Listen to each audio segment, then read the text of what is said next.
So the final episode of The Acolyte just premiered, and I just got done watching it, and tonight I wanted to give you my opinion about the good, the bad, and the ugly of what I think of The Acolyte as a collective whole. This is going to be a spoiler review, so if you haven't concluded watching The Acolyte and you wanted to catch up before watching this video, you should probably do that before watching this video. If you don't really give a fuck and you just came here to call me a shield, come on in, let's talk. The good. So getting into the topic of all the things I found good about the show as a collective whole, I'm going to start with the things that I like the most down to the things I like the least. And when I say I like these things the least, it's not that I don't like them. It's more of, in comparison, I liked these elements more than these elements, but I still enjoyed these elements. You know what I mean? And when it comes to the things I like the most about it, it has to be the combat. Now I know there's going to be people out there that are going to express their opinion that, oh, the choreography is shit. Then I can just literally play these kind of clips and just go, uh-huh. Right. Yeah. Look, I know the kind of choreography you like runs in line more of this kind of style thing as peak Star Wars combat choreography, because these are the kinds of people that think because they can slow down footage and nitpick and quibble about a couple little scenes here and there, that same method can't be applied to all of Star Wars' combat choreography. But, you know, when you start pointing out the kind of flaws in the other fights that they, you know, won't name and did the same kind of quibbling nitpicking about what's happening in those scenes, point for point, they would be sure quick to go, oh, well, you know, I give that a pass because, you know, of my secret bias. It's not that secret. Just stop pretending. We know what rules you're playing by. But speaking for myself, this definitely really appeals to me. It's fun, it's gritty, and paired with the hand-to-hand combat, it's just almost beautiful to watch. You get to see a Wookiee Jedi fight with a lightsaber. That is fucking awesome. And really, in relation to the combat and leading into the next things that I really like about this show is this is some of the darkest content we've ever gotten out of Star Wars, because the combat is also incredibly brutal. When we were watching Quamir shish kebab a couple of Jedi before beheading them, snap into Yord like he's breaking into a Kit Kat bar, and bust out that Shoto lightsaber to gank that other Jedi, and dropping the line to Sol when he's like, that was just a child, and he just shrugs and goes, you brought her here. That is some dark, twisted shit. And it really brings me back to when I first heard about Disney buying Star Wars and hearing people's knee-jerk reaction and concerns about what they were going to do to Star Wars, what they feared they were going to do to Star Wars, where I literally recall hearing people being like, oh, they're just going to baby up Star Wars. And then I watch what even the show labels as a child getting ganked several times with a lightsaber and just dying. Just dying. Brutally, when ultimately there is no actual real justice for that character by the end of the story. It's incredibly brutal. Also, just something I remember from that scene, when Quamir stabs that Jedi, I can't remember her name, you're gonna have to forgive me, I just remember her as Logan's daughter from the Logan movie. When Quamir stabs her and withdraws his lightsaber and she's falling over, you can, if you look closely enough at the holes he's made in her chest, you can literally see through the holes all the way. And that is so dark. Oh my God. And that was something that I was really surprised to see in this Star Wars show. It's really established itself as something completely different than these other Star Wars shows that are a lot more lighthearted, that do maybe dabble into some dark bits here and there, but not as dark as we've gotten this far. And I really enjoyed that change of pace. When the show first started, I thought they were really going to hammer on this deeper investigation into Osha, trying to figure out who's murdering these Jedi, and all of that stuff gets kind of resolved rather quickly in the story, but seeing how things progress and transform, going from this investigation into this mystery about what happened between these Jedi and this coven of witches, and ultimately how it results in the way the show concludes, with Osha, who starts as the objectively good person at the start of the story, literally joining the bad guys by the end of it, is something that I was just not prepared for or could have ever anticipated. So credit where credit's due, the show went in a direction I didn't expect it to go to, and it very effectively subverted my expectations. In a good way. Now, getting into the characters that I think are really the powerhouses of this story, you've got Osha, you've got May, you've got Master Sol, you've got Quamir, and of course you've got Yord. If you're looking for more than that, just look at the memes, okay? The Yord memes are the only reason why I remember Yord's name. Literally, I don't know any other character's name in this story other than Quimir, Sol, Osha, and May, and Yord, because Yord is Yord. And I like Yord, because maybe I like saying the word Yord. It's a fun word. It's a fun name to say. And it doesn't speak very well to the other characters of your story if you can't really remember the other names of characters that are supposed to have some significance to the plot.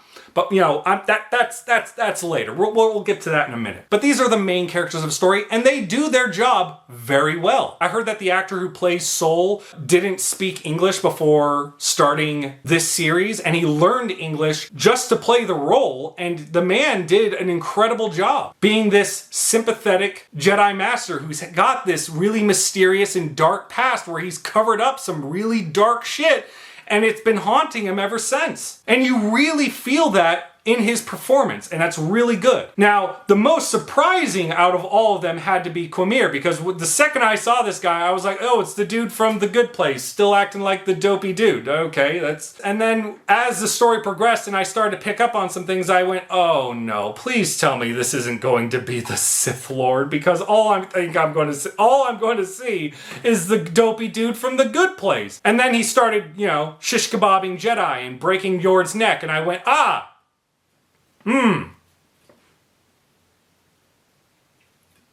Daddy, damn it, no, I'm sorry, Daddy, damn it, no, look, hey, Daddy, fuck, no,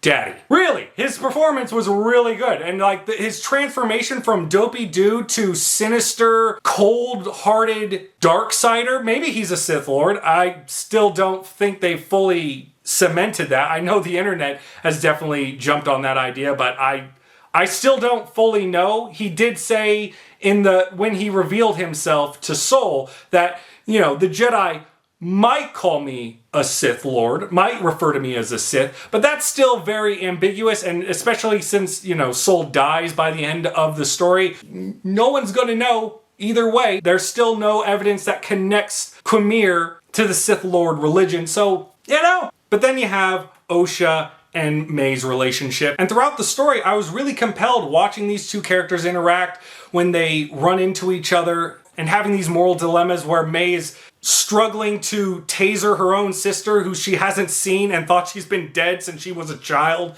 Watching May's perspective unfold and getting a deeper insight into why she has such a disdain for these Jedi.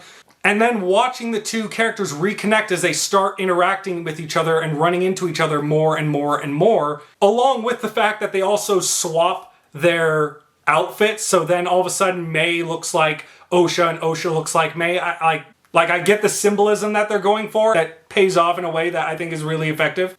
And one other thing I really enjoyed actually watching is when the Witch Coven is burning and everything's falling apart and Sol is desperately looking for Osha and he finds her and her sister on those platforms that are coming down, and he's using the Force and he's trying to keep both of them up, but he's losing the strength, and he's in this situation of, I can't save both of them, and he has to make a call, and he chooses to let May drop to save Osha. I really enjoyed seeing a Jedi put in this morally ambiguous situation where he has to make a really tough call.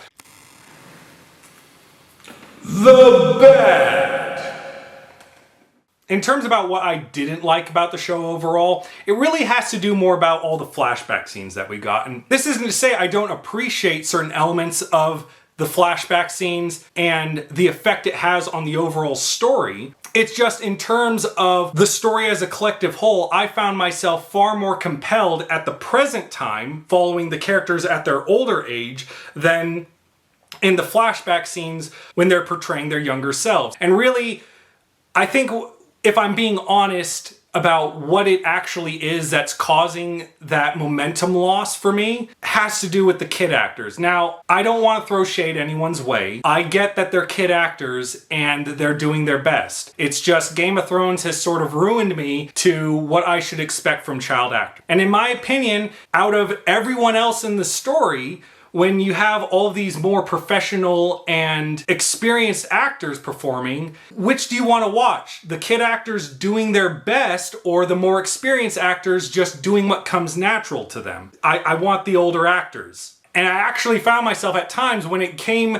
to these flashback scenes, I literally remember leaning back in my seat, rolling my eyes, going, oh, because I was disappointed because I knew the story was going to grind to a halt as it went through this area of the story that I just found, frankly, a little bit boring. Now, again, there are certain elements that I appreciated about it, especially in the long run of the overall effect it had on the story based on what happened with Soul and the Jedi and May's actions causing the Witch Coven's destruction and the preceding events that led to the conflict that we see throughout the story. But in terms of them taking all that time to show us every single thing that happened, I just sat there thinking to myself, can we maybe cut some of this up so we can get back to the funner stuff that I've been having fun with so far?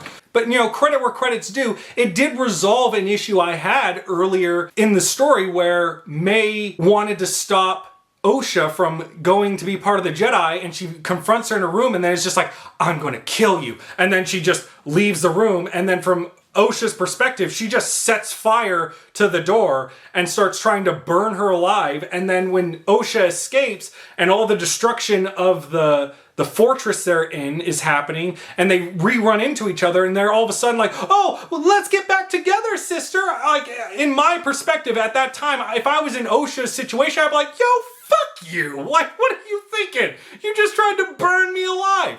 But then, because of these flashback scenes, I had that issue resolved. Almost like something I said earlier in one of my previous videos, where if you let the story fully conclude and not overreact before the story gets done telling its story, you might get answers to the questions that you had.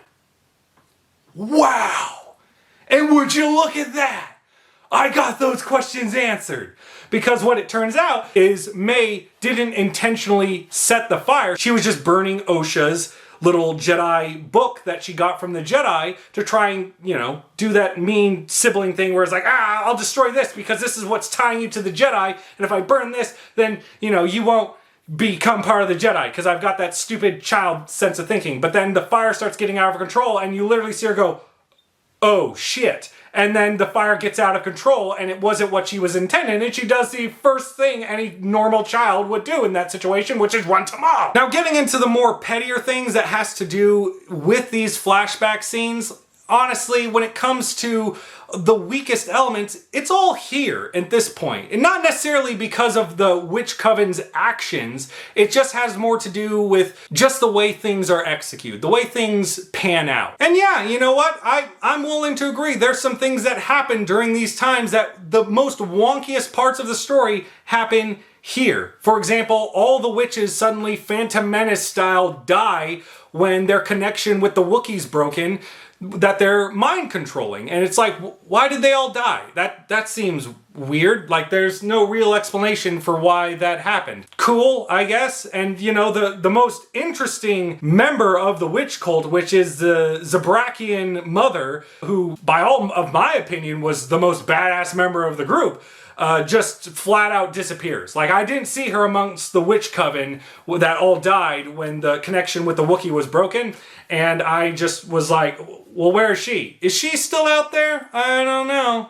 I feel a little suspicious that we didn't see her body anywhere. It does lead me to believe that at some point she might return, and if she does, I'll be happy to see that because she was my favorite of the witch group. But I've also seen people try and target the main mother for the whole situation where Soul stabs her when she's getting all fucking wraithed up. I don't know what exactly she was doing, but people were criticizing her because of him stabbing her and then being like, and only choosing then to be like, I was gonna let you take Osha, and being like, oh, well, that's fucking convenient to say now. Well, to be fair, in her situation, she was trying to break up a fight between her wife and this Jedi that was going to blows with deadly weapons. And from what I was perceiving in that situation, when she was going wraithed up, She was trying to break up the fight, and then Soul was like, oh, that's scary, because the main mom was wraithing up, and May's body was starting to look like it was deteriorating. It was looking as though her body was wraithing up like her mother's, but from Soul's perspective, that could look like she's starting to deteriorate, and in his panic, because her mom was looking like a demon, and the child looked like she was getting Thanos snapped, he decided to make a call and stabbed her. And throughout that entire interaction, she didn't really have a point to be like, yo, I'm letting you take my daughter. Strange person that has caused a lot of friction between me and my cult of people. Like, she was probably looking for a better opportunity than in the middle of a goddamn fight between someone that she cares about and this dude she intends to give up her own child to forever, understanding she will never see her again. So I think people are being a little harder on her for that, but I can also understand, due to a little bit of wonkiness that happened in the story, conveniently in this area that I also find the weakest part of the overall story, I get people's perspective on why they don't like it. Now, if I had to go even further than that, I'd probably say that another disappointing factor of the overall story is they introduce all of these characters that they established to have so much significance, and I don't remember a goddamn name of any of them. Okay, aside from the main character people, everyone else other than Yord is just someone who was there. And pretty much the moment I saw him, I was like, yeah, you're probably cannon fodder. Yeah, you're probably just a dude that's here to get axed. Yeah. And for me personally, I just never liked watching a story where there's so many characters that I just couldn't give a fuck about remembering the names of. Especially when I do see the glimpses of their characters that make them so appealing. Like, you had Trinity from The Matrix, who I was frankly really disappointed didn't have a larger role to play in this story, because I thought she was going to be one of the primary investigators into who's killing all these Jedi, and she pretty much dies immediately. And though they do bring her back in flashback scenes, just her overall importance to the overall story is just, she could have been played by anyone. And, you know, seeing an actor with her kind of chops just get rendered down to just some Jedi master who gets very quickly killed and has such a relatively insignificant role was a little bit disappointing to see. And then you get Tommen from Game of Thrones, who played, you know, angsty teenage boy, and he did that pretty well. But again, it's like, oh, that's that kid from Game of Thrones. I see that your career is just taking off from, you know, that, because you have about as much significance as Trinity. Maybe a little bit more, given that, you know, you are kind of the reason why the entire witch coven got, you know, destroyed in a way, because you were so eager to get back to Coruscant, you scamp.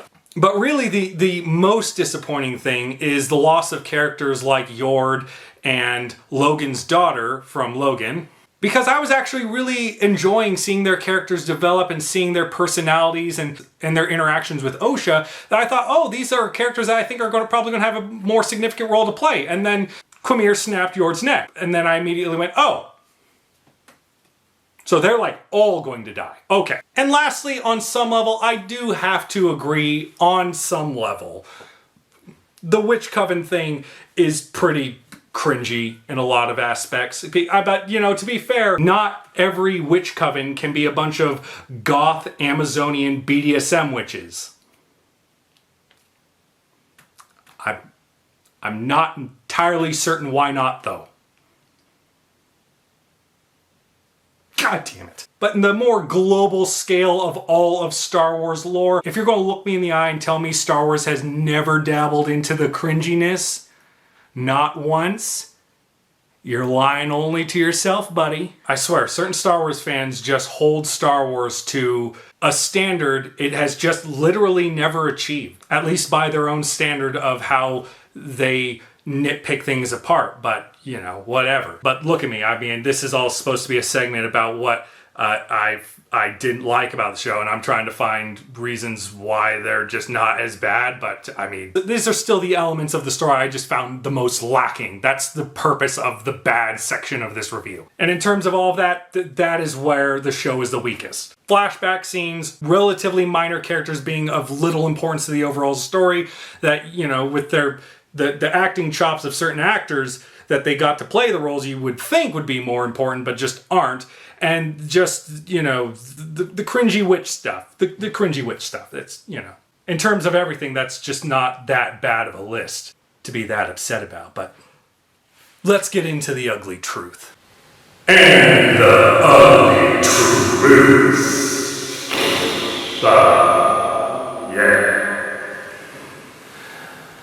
Now, with all that being said, I would have to say that the ugly truth of the matter is that this show is relatively mid-tier when all things are considered. I think the fighting is good. I think the main character cast of people do an incredible job with their performances, but the biggest element of the story is the story. And there are just so many times where the momentum they're building just feels like it grinds to a halt because they're going to these flashback scenes that have these kind of wonky and awkward moments that really drag down the experience for me. When I'm having far more fun watching this investigation of the Jedi, trying to figure out who's murdering these Jedi, watching Quamir go straight up ham on the Jedi that come to investigate in like a 1v10, 12 other Jedi matchup, which is freaking awesome. And though there are certain elements of the flashback scenes that I like, and they do help with the overall story, there's just certain areas that I feel like if you just did a couple of trims here and there, it would have only benefited the story and given us more time in the present of the story and give us more time in the areas that I think are the strongest in the story. But with the way the show ends, it absolutely leaves the possibility for a season 2.